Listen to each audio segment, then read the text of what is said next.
الرحمن الرحیم والصلاة والسلام علی رسولہ الکریم وعلی آلہ وصحبہ اجمعین۔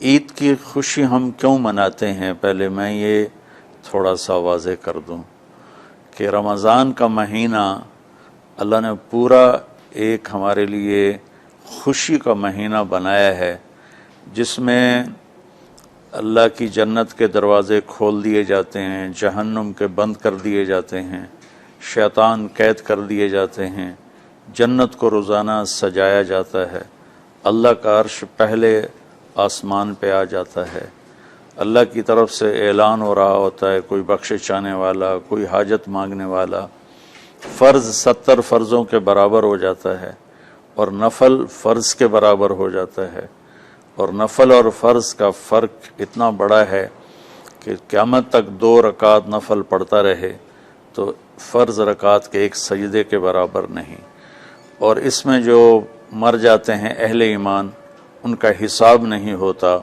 ان کو قبر میں منکر نکیر نہیں آتے، اللہ تعالیٰ ان کو معاف فرما دیتا ہے۔ اس طرح 29 دن رات یہ سلسلہ چلتا ہے، اور آخری رات پھر اللہ تعالیٰ اعلان فرماتے ہیں کہ میرے بندوں نے رات کو قیام کیا، یعنی تراویح کی نماز پڑھی، دن میں روزہ رکھا، تو میں نے اس پر ان سب کی بخشش فرما دی۔ تو اس خوشی میں پھر ہم سب مل کر اللہ کی بارگاہ میں شکرانے کے مل کر 2 نفل ادا کرتے ہیں اور اللہ کا شکر ادا کرتے ہیں کہ یا اللہ تیرا شکر ہے تو نے ہمارے گناہوں کو معاف فرمایا، جہنم کو ہم پہ حرام کیا، جنت کو ہم پہ واجب کیا۔ اصل تو عید کی خوشی کی یہ وجہ ہے۔ باقی جو اداسیاں ہیں، ڈپریشنیں ہیں، اس کی وجہ آپس کی محبتوں کا کم ہو جانا ہے، اور دنیا کی ایسی دوڑ جس نے اپنے آپ کو بھی بھلا دیا ہے، اور آپس کی نفرتیں ہیں اور آپس کے بغض حسد ہیں، ان منفی جذبوں نے ہماری خوشیوں کو دھندلا دیا ہے، ورنہ رمضان کا ہر لمحہ خوشی کے لیے ہے اور عید اس کی پیک ہے، اور پوری زندگی اللہ راضی ہو رہا ہو تو خوشی ہی خوشی ہے۔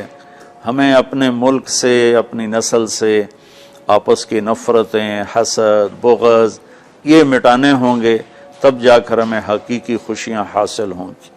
آپ عید کے لیے غسل فرماتے تھے اور اپنے کپڑوں میں سے اچھے کپڑے منتخب فرماتے تھے، اور فجر کی نماز کے بعد آپ اشراق نہیں پڑھتے تھے اس دن، باقی آپ کی ساری زندگی کا معمول تھا کہ فجر کے بعد آپ اشراق پڑھتے تھے، لیکن اس دن آپ اشراق نہیں پڑھتے تھے، غسل فرما کے پھر کچھ کھا کے، کوئی میٹھی چیز، کھجور ہی عام طور پر ہوتی تھی، کھجور کھا کے پھر آپ عیدگاہ کی طرف تشریف لے جاتے تھے، اور پہلے نماز پڑھاتے تھے، پھر خطبہ ہوتا تھا، اور اس کے بعد جس راستے سے آپ جاتے تھے اس راستے کو چھوڑ کر پھر اور راستے سے گھر واپس آتے تھے، پھر وفود سے ملاقات کرتے تھے، سرداروں سے، صحابہ سے ملاقات کرتے تھے، اس میں کچھ کھانوں کا اہتمام بھی ہوتا تھا۔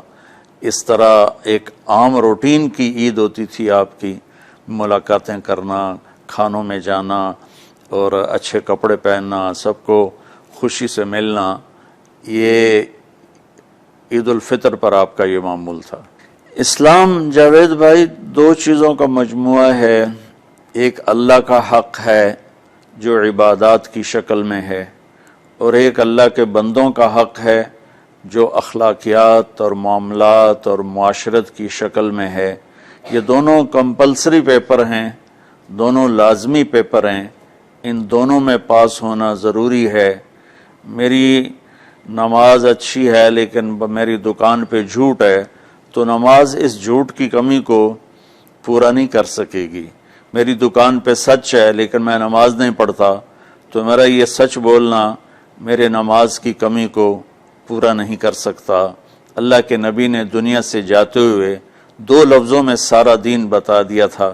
جب آپ کے جانے کا وقت قریب تھا تو آپ 2 لفظ دہرا رہے تھے، الصلاۃ وما ملکت ایمانکم، میری امت میرے بعد ایک نماز نہ چھوڑنا، اور ایک امت کے غریب مسکین لوگوں سے، نوکر غلاموں سے اچھا سلوک کرنا، یہ دو الگ الگ ڈیمانڈ ہیں۔ جیسے پانی پینے سے روٹی کی کمی پوری نہیں ہو سکتی اور روٹی کھانے سے پانی کی کمی پوری نہیں ہو سکتی، یہ دونوں الگ چیزیں ہیں۔ اخلاق کو عبادت کی کمی پر نہیں کر سکتی، اور عبادت کی کمی اخلاق کو اور اخلاق کی کمی کو عبادت پورا نہیں کر سکتی۔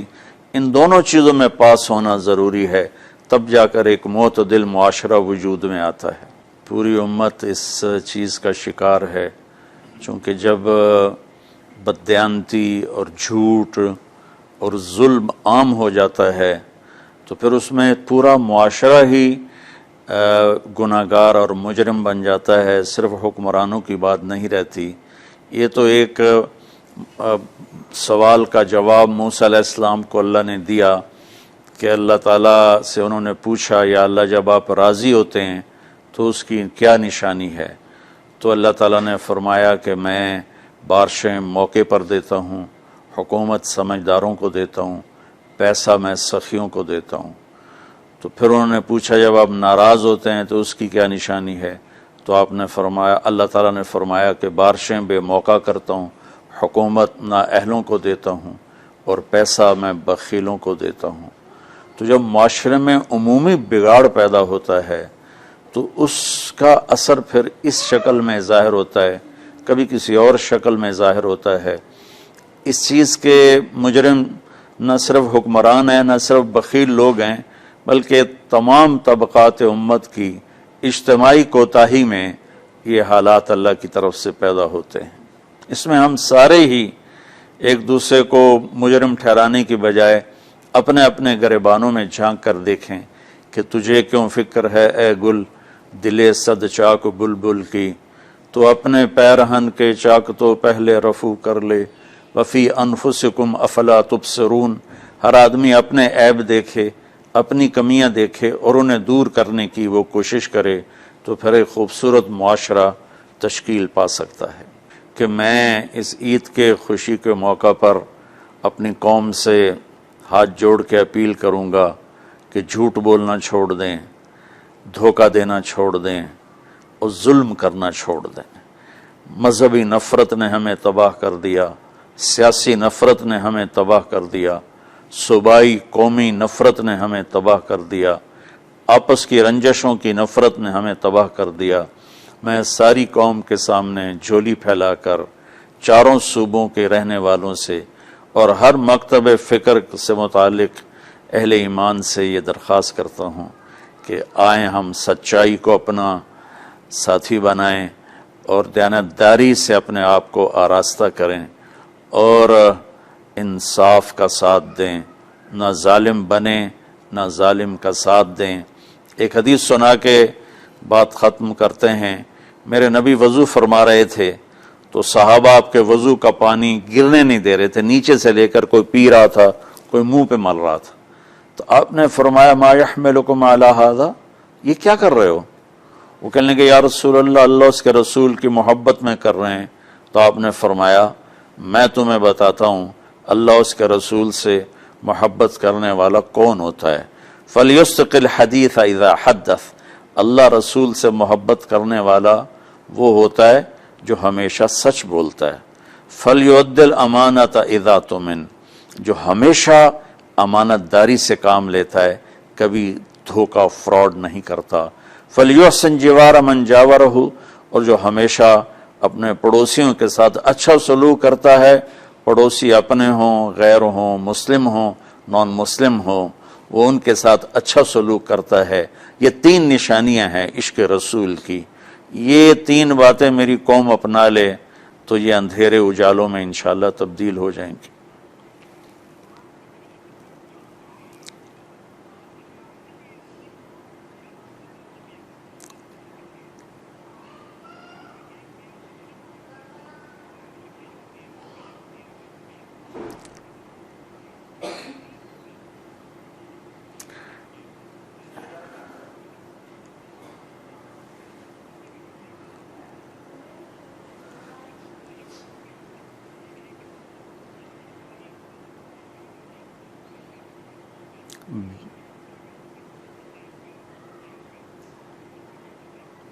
بل